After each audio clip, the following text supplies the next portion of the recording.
राज्य सरकार है एक आदेश जारी करके खेल और युवा कल्याण विभाग डहारले जम्मू राज्य युवा मितान क्लबला देगे राशि के खर्च ऊपर प्रतिबंध लगा दे है।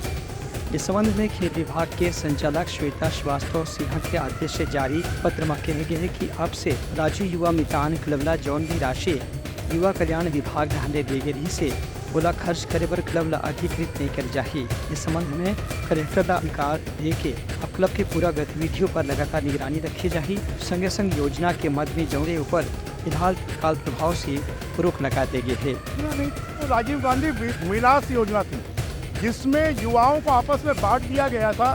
किसी गांव में 500 युवा हैं और 20 युवाओं को पैसा खाने के लिए दे दिया जा रहा था।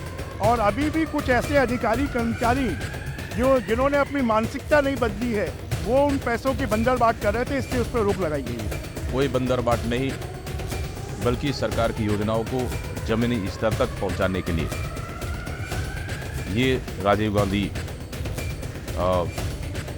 हमारा जो क्लब गठन हुआ था, इसके माध्यम से ताकि निचले स्तर तक एक एक घर में सरकार की योजना पहुंचे, लाभ मिले और इसका समुचित क्रियान्वयन हो रहा था। लेकिन जिस तरह से सरकार हमारी योजनाओं को, कांग्रेस की योजनाओं को बंद कर रही है, ये सीधा सीधा इससे पता चल रहा है कि सरकार बदले की भावना से काम कर रही है। Bureau report Uttarakhand news.